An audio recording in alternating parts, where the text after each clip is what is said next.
교회력으로 놓고 보면 왕이신 그리스도의 주일, 우리 주보에도 그렇게 기록되어져 있습니다. 우리 구주 예수 그리스도께서 온 우주의 왕이 되시고 통치자이심을 기념하는 겁니다. 그리고 장차 메시아가 다시 오셔서 죄악의 세상을 희망과 기쁨의 세상으로 바꾸어 주실 것을 기다리고 기대하는 마음, 왕이신 그리스도의 주의를 지키는 마음이 바로 그런 마음일 것입니다. 교회력이라고 있습니다. 우리는 1월부터 12월 이렇게 진행되어지는 연력을 사용하지만, 교회력은 예수 그리스도께서 이 땅에 오심을 기다릴 때 이말림, 다음 주부터 대림절입니다. 대림절부터 새해가 시작되어집니다. 그리고 오늘 왕이신 그리스도의 주일, 이 주일로 한 해를 마무리하며 교회력을 지키고 있습니다. 왕이신 그리스도의 주일, 이 주일 이름에서 그럴지 몰라도 우리는 오늘 우리 자신에게 한 가지 질문을 해볼 수 있을 것 같습니다. 과연 우리에게 있어서, 우리 삶에 있어서 진정한 왕은 누구고 무엇인가라는 것입니다. 예전에 왕정시대라면 왕이 지시하는 것, 왕이 말하는 것, 왕 앞에서 해야 될 수 있는 것과 할 수 없는 것, 생각해 보면 왕은 우리의 삶을 다 주관하는 존재였습니다. 그렇다면 오늘 우리의 삶을 꼼짝달싹 못하게도 하고, 그쪽으로 몰아가기도 하고, 그것을 위해 살게도 하고, 이렇게 하는 마치 왕과 같은 존재가 우리에게는 없는가, 이런 생각도 한번 해볼 수 있기 때문입니다. 그래서 하는 질문이 누가, 무엇이 우리 삶의 왕인가 하는 것입니다. 그리고 나서 생각해 보니까 이 시대에 자본주의 사회에서 돈 어떻습니까? 권력 어떻습니까? 성공 어떻습니까? 개인에게 있어서 건강 어떻습니까? 가족, 자녀, 생각해 보면 우리의 삶을 이렇게도 할 수 있고 저렇게도 할 수 있고, 내 삶의 모든 가치를 그곳에 둘 수도 있고, 그것을 위해서 최선을 다하여 달려가게도 만드는 요소들, 왕이라는 거창한 단어를 쓰지 않더라도 우리에게 똑같은 영향을 끼치는 것들이 우리 삶에 있더라는 것입니다. 그런데 혹시 그것 아십니까? 그런 가치를 두고 있는 것, 그것이 돈이든 권력이든 성공이든 건강이든 가족이든 자녀이든, 우리가 그렇게 마음을 두었던 그것이 흔들리면은요, 우리의 인생도 함께 흔들린다는 겁니다. 그것이 이동이 생기고 그 가치가 사라지면 내 인생의 가치도 함께 사라지는 경우가 얼마나 많은지 모릅니다. 맞습니다. 오늘 본문은 이런 흔들림의 시대에 대한 이야기를 묵상할 수 있습니다. 또한 그 흔들림의 시대에서 결코 흔들리지 않는 하나님의 은혜가 있음을 또한 우리에게 보여주고 계십니다. 오늘 본문 시편 46편은 표제어의 고라 자손의 시다, 이렇게 기록하고 있습니다. 이 고라라는 사람의 이름이 처음 성경에 등장하는 것은 민수기 16장인데 조금 민망한 장면에서 등장합니다. 왜냐하면 모세와 아론, 이스라엘의 지도자였던 이들에게 대적하고 하나님께서 당신들에게만 라고 이야기하면서 조직적으로 모세와 아론을 대적했던 인물들이 민수기 16장에 보면 고라, 다단, 아비람, 온, 이런 사람들의 이름이 등장하는데 가장 먼저 나오는 이름이 고라이기 때문입니다. 그리고 이때 대적하다가 하나님께서 그들을 벌 주시는데 땅을 갈라버리고 그 땅 속에 다 묻어버리십니다. 그래서 결국 죽임을 당한 게 이들 일당이었습니다. 그런데 이 이름이 잊혀질만 하다가 다시 한번 등장하는 게 민수기 26장 11절입니다. 거기에는 이렇게 기록되어져 있습니다. 고라의 아들들은 죽지 아니하였더라. 고라는 죽었는데 그 자녀들은 죽지 않았다는 것입니다. 그들의 조상들은 심판을 받았지만 그들의 선조들은 비록 어땠을지 몰라도 그의 자손들 중에는 하나님의 은혜를 누리는 사람들이 있었습니다.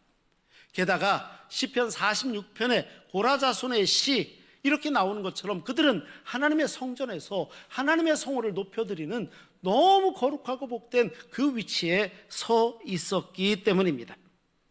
오늘 본문 시편 46편의 배경이 과연 무엇이냐, 이거는 여러 가지 학자들이 이야기를 하고 있습니다만 가장 전통적이고 가장 많은 사람들의 유력한 지지를 받는 의견은 열왕기하 18장 19장의 사건이 시편 46편의 배경일 것이다, 이렇게 이야기합니다.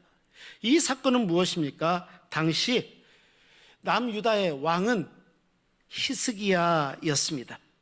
이때 아수르로부터 큰 침공을 받게 되고 나라가 다 무너져 내리고 이제 예루살렘 성 하나밖에 남아있지 않았을 때, 아수르의 왕이었던 사네비립이 이렇게 예루살렘을 포위하고 있을 때, 자그마치 예루살렘 성을 포위하고 있는 아수르의 군대가 구체적인 인원도 나오는데 18만 5천 명이 예루살렘 성을 감싸고 있을 바로 그때라는 것입니다. 압도적인 전력차입니다. 그런데 압도적인 전력차 플러스 심리전도 실은 대단했습니다. 성벽 밖에서 성 안에 꽁꽁 숨어있는 예루살렘 백성들에게 큰 소리로, 유단말로 큰 소리로 외치기를 시작합니다. 한마디로 이야기하면 너희 하나님이 너희를 과연 구원할 수 있겠느냐라는 겁니다. 이제 거기서 죽음밖에 남지 않았다. 좋은 말로 할 때 항복해, 예를 들면 그런 말이 아니겠습니까? 이 말을 들은 오죽했으면 예루살렘 사람들이 제발 우리 유다 방언으로 말하지 말고 니네 아수르 말로 해라, 다 알아들으니까 더 겁먹는다는 겁니다. 이런 기록이 나올 정도였습니다. 이 상황을 오늘 시편 6절에는 이렇게 기록하고 있습니다. 문 나라가 떠들며, 떠들고 있지 않습니까? 아수르가 왕국이 흔들리는 것 같았다라는 것입니다. 이런 위기 말입니다. 오늘 본문의 2, 3절도 마찬가지입니다. 이 상황을 이렇게 기록합니다. 땅이 변하든지 산이 흔들려 바닷 가운데 빠지든지 바닷물이 솟아나고 뛰놀든지 그것이 넘침으로 산이 흔들릴지라도, 땅과 산과 바닷물이 난리가 났다는 것, 이건 단순한 자연재해가 아니죠. 하나님께서 만드신 창조 질서가 완전히 무너져 내리는 것만 같습니다. 땅은 원래 견고함의 상징이었는데 땅이 변한다는 겁니다. 산은 영원한 줄 알았습니다. 산이 흔들린다는 것입니다. 바다는 혼돈과 안정과 여러 가지 침범을 이야기하는데 이 바다의 혼돈이 결국 경계를 넘어서 산까지 이를 정도가 되었다. 시인은 그렇게 얘기하는 겁니다. 이것이 바로 이스라엘이 지금 서 있는 가장 민감한 실존적 위기라 할 수 있습니다. 그들은 지금 마치 그런 데 있다는 것입니다. 그들을 지탱하고 있었다고 생각하는 모든 것들이 다 무너져지고 내리고 있다라는 문학적인 표현이 바로 이것이 아닐까요? 그 튼튼해 보이는 예루살렘 성벽도 안전해 보이지가 않습니다. 하나님이 지키신다고 믿었던 다윗 왕조가 지금 그 안에 갇혀 있습니다. 그 안에는 하나님께 예배하는 예루살렘 성전이 있지만 성전이 도움이 되는지도 잘 모르겠습니다. 확실한 게 하나도 없습니다. 밤에도 잠을 잘 수가 없습니다. 얼마나 밖에서 큰 소리로 외치는지. 성 안에 있는 백성들이 두려움에 떱니다. 성문을 지켜보지만 튼튼해 보여도 저 성문이 언제 깨질지도 모르겠습니다. 지금 예루살렘 백성들의 현존하는 주소였습니다. 무기력합니다. 어떻게 해야 될지 모르겠습니다. 하지만 이런 상황, 정치적인 위기, 군사적인 위기, 여기에서 멈춘 게 아닙니다. 이제 이들에게는 또 다가오는 위기가 한 가지 있었는데 그것은 신앙적인 위기입니다. 이런 어려움 가운데 있다 보니까 그들은 마음 가운데 드는 생각이 있습니다. 하나님, 정말 우리 가운데 함께 계시는가? 하나님은 이런 상황에서 우리를 구원해 내실 수 있겠는가? 지금까지 우리가 믿었던 모든 믿음과 신앙은 다 헛건가? 왜 이렇게 됐지? 바깥으로부터 들어오는 적들의 위기보다 실은 내면의 의심과 혼란이 그들을 더 어렵게 만들었습니다. 믿음이 흔들리니까 오히려 더 많은 것들이 흔들리는 것 같습니다. 어쩌면 고라 자손들은 좀 달랐을지 모릅니다. 고라 자손들은 마음이 더 심각했을 겁니다. 왜냐하면 성경이 기록된 것처럼 그들의 조상들이 하나님을 의심하다가 땅에 삼켜져 죽임을 당했던 상황이 기억났을지도 모르기 때문이죠. 땅이 갈라지며 모든 것들이 흔들렸던 그 순간, 바로 그 처참하고 비참했던 그 순간. 하지만 고라자손은 동시에 또 하나 드는 생각이 있었을 것 같습니다. 그것은 그들을 인도하시고 용서하시고 생명을 허락하신 하나님의 은혜입니다. 심판받았지만 살아남았던 사람들이 있었고, 절망 가운데 있을 때가 있었지만 그래도 하나님이 허락하신 소망 때문에 살고 있었던 그들의 모습. 그렇습니다. 바로 이 상황이 오늘 본문 시편 46편의 모습이고, 흔들리는 상황이고, 그들의 흔들렸던 믿음의 모습입니다. 그럼 오늘 우리는 어떻습니까? 교회로 걸어 마지막 시간을 지나고 있습니다. 2025년도 우리가 함께 걸어왔던 시간들은 안전했습니까? 평안만 했습니까?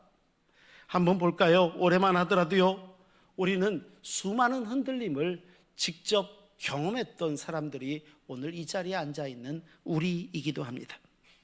지난 3월 우리나라는 역사상 최악의 산불을 경험하게 됩니다.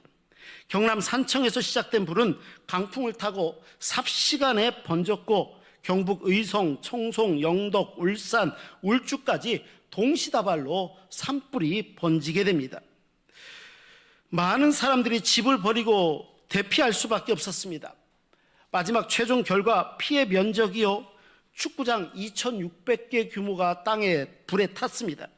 사망 4명, 부산 10명, 주택을 포함해서 84채가 불에 타서 사라졌습니다.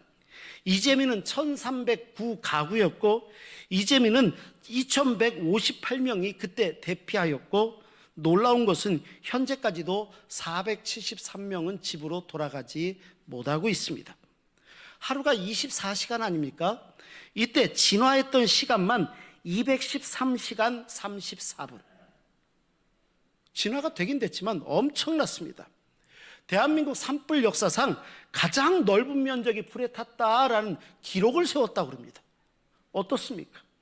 우리가 도왔던, 그때 우리가 이삭죽기연금에서 도와줬던 신촌교회 목사님은 증언하기를, 불이 이쪽 산에서 저쪽 산으로 날아다니고, 그러다가 중간에 불이 날아가다가 떨어지면, 마을에 떨어지면 떨어진 그 집은 거대한 불이 순식간에 집을 삼켰다, 이렇게 이야기합니다.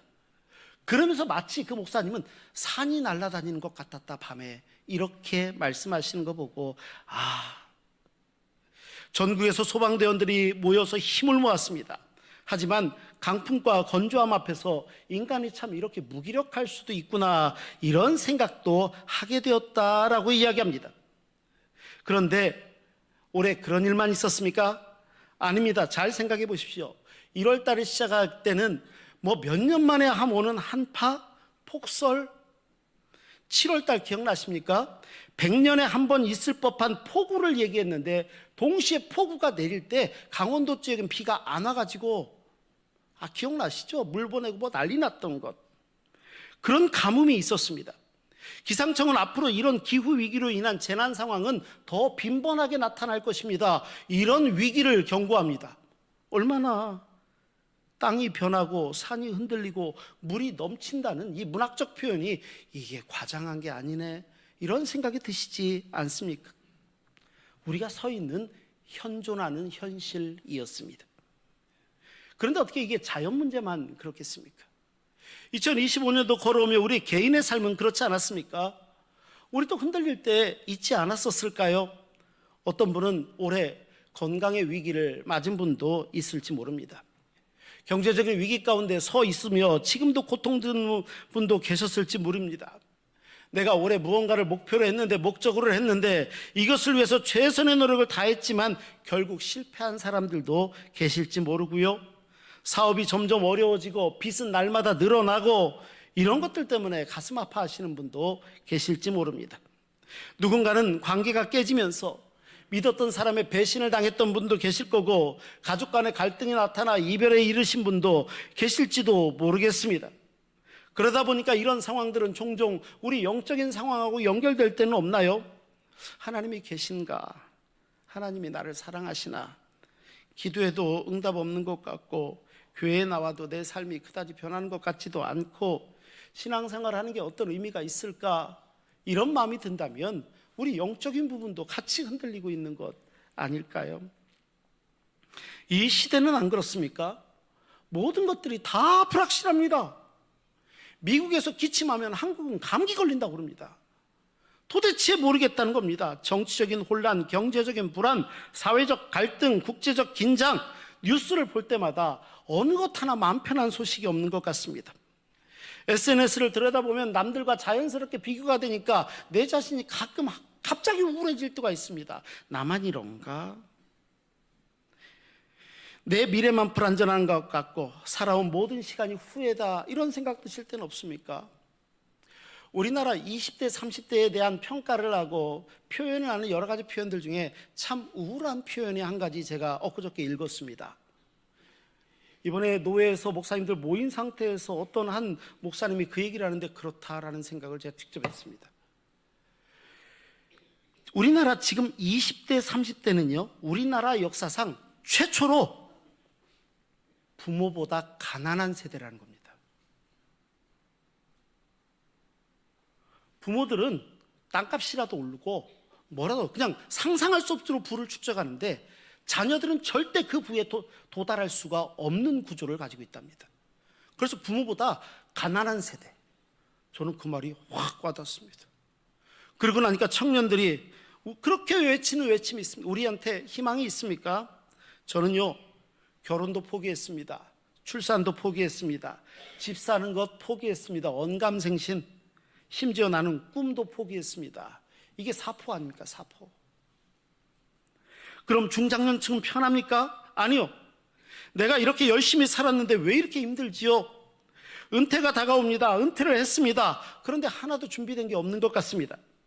자녀들도 아직 독립하지 못해서 다 내가 도와주지 않으면 안 될 것 같은데 정작 나는 준비된 게 아무것도 없는 것 같습니다.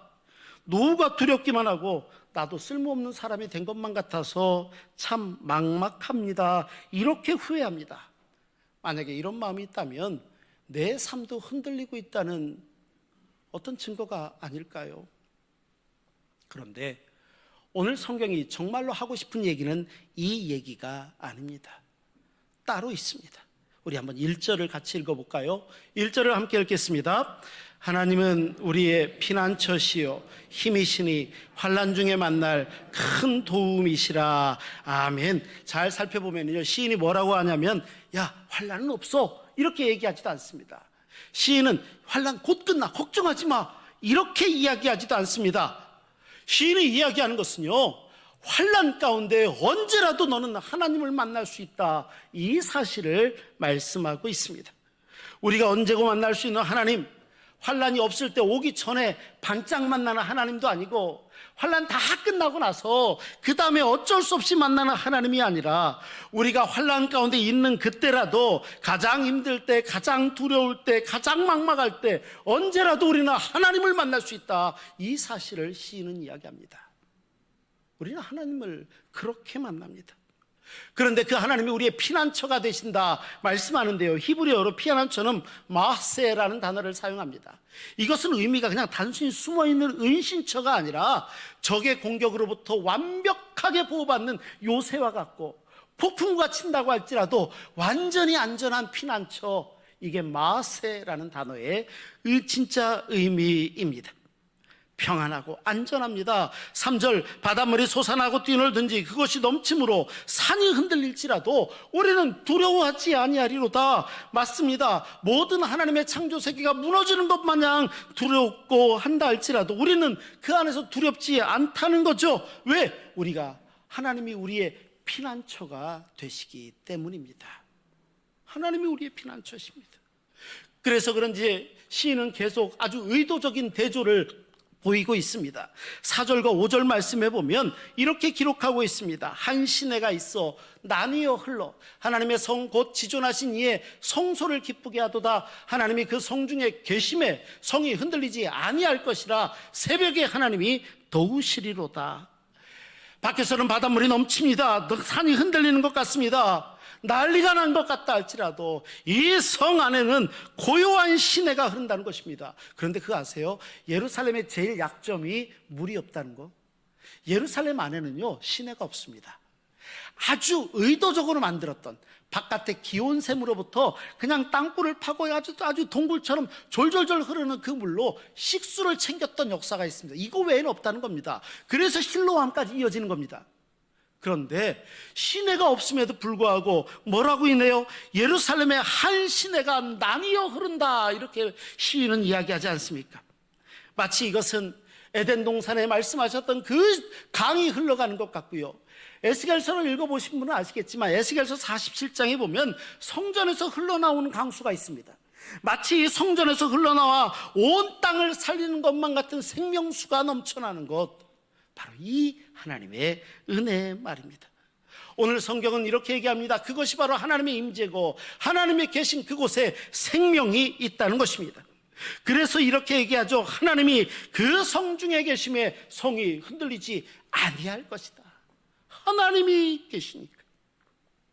성벽이 두꺼워서 안전한 것도 아니고 군대가 굉장히 강력해서 남들이 꼼짝 못하는 것도 아니라, 이제 다음 주부터 대림절이면 분명히 우리가 임마누엘 얘기 몇 번을 하게 될 건데, 임마누엘, 하나님이 우리와 함께 계신다. 이 성 중에 하나님이 함께 계시기에 안전하다는 겁니다.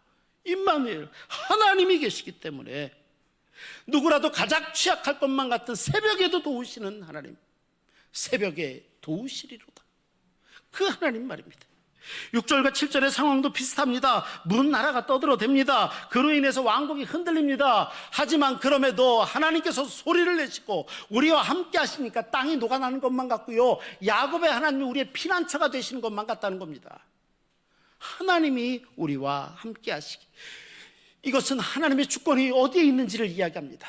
이 세상 온 우주 만물의 주인 되시고 인간의 역사의 주인이 되시는 그분이 함께 하십니다.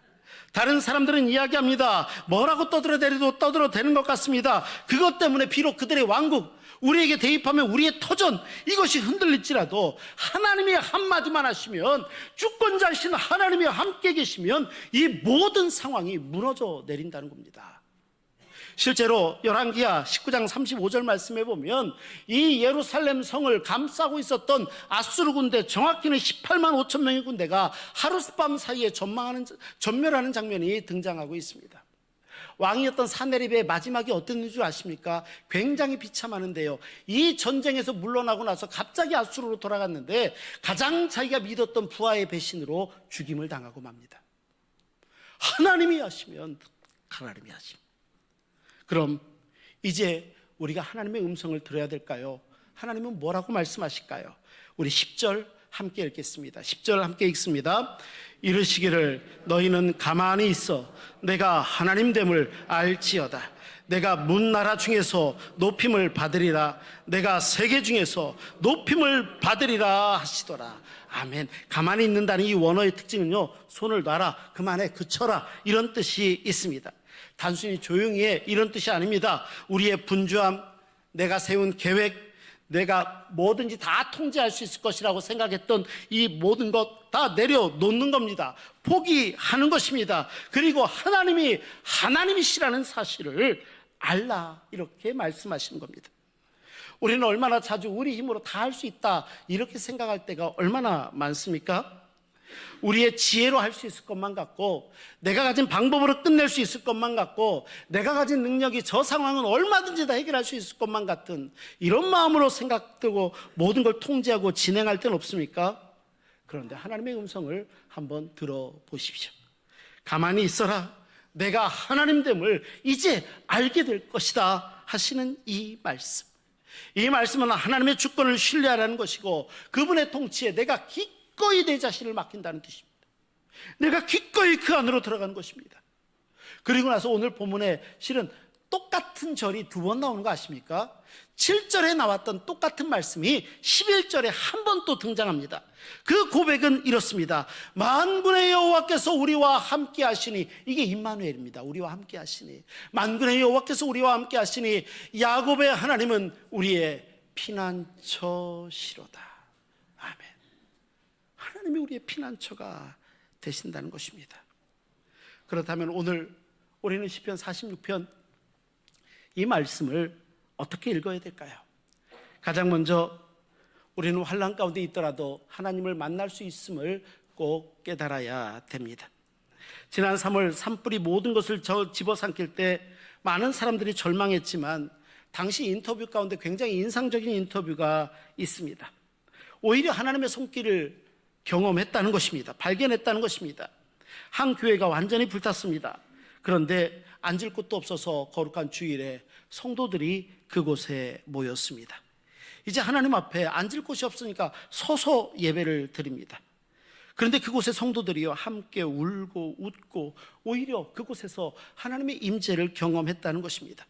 그 피해교회 목사님이 이렇게 인터뷰를 합니다. 모든 걸 다 잃었습니다.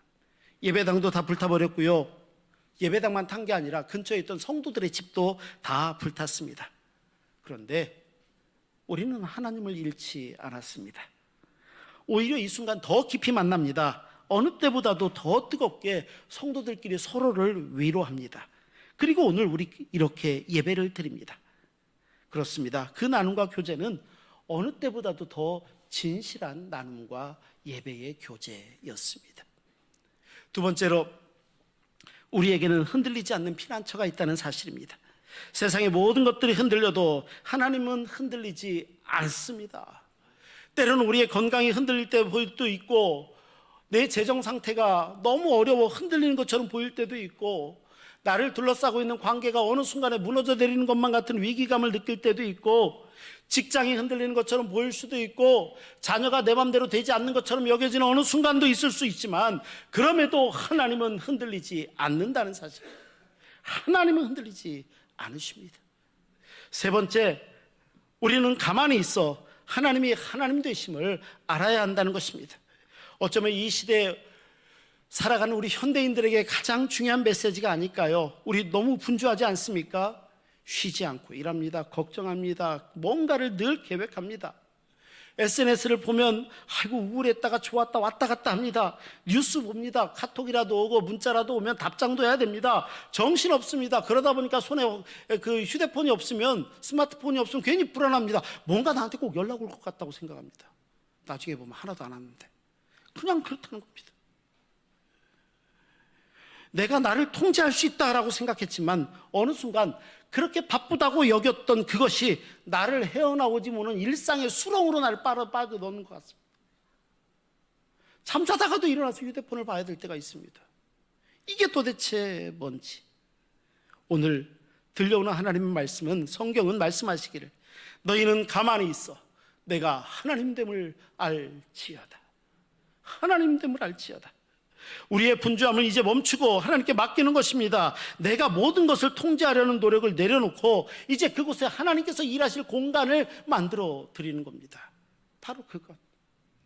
네 번째로 우리 신흥교회는 흔들리는 세상 가운데서도 여전히 피난처가 되어야 되는 당연한 목표를 가져야 된다는 것입니다. 4절 말씀에 보면 한 시내가 나누어 흘러 하나님의 성 곧 지존하신 이의 성소를 기쁘게 하도다, 이렇게 4절에 말씀하는데 맞습니다. 우리 신흥교회에서도요 놀라운 생명의 말씀이, 생명수가 흘러 넘쳐야 됩니다. 밖에는 세상이 흔들리고 사람들은 두려워하고 절망이 가득한다 할지라도 언제나 교회에서 흘러나가는 것은 생명수여야 됩니다. 교회 안에는 늘 위로가 있어야 되고 소망이 있어야 되고 평안이 있어야 됩니다. 이 하나님의 은혜 맞습니다. 우리는 우리 서로에게 피난처가 되고 위로가 되고, 누군가 환난 가운데 있습니까? 그들을 품어주는 공동체가 되어야 되는 것, 오늘 우리의 모습 아니시겠습니까? 오늘은 왕이신 그리스도의 주일입니다.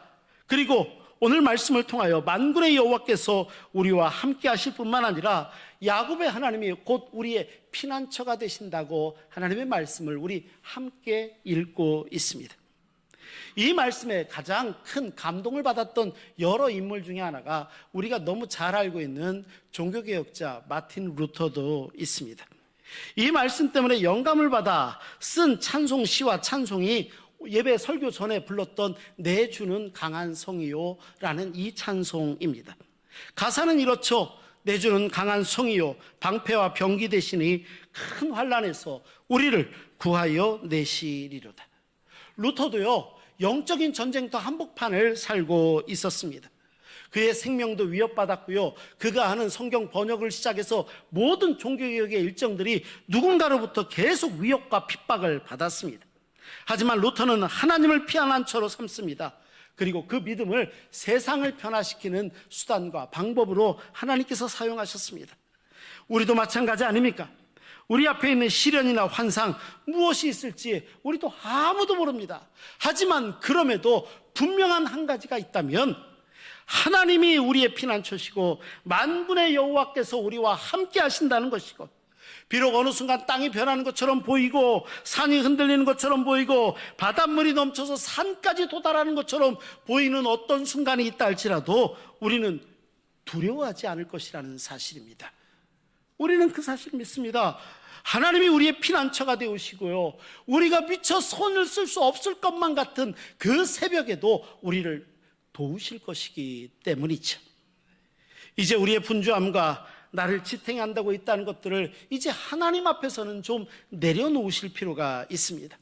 그리고 정말 가장 중요한 우리 삶을 운전해 나가는 가장 중요한 핸들을 이제 하나님께 넘길 필요가 있습니다.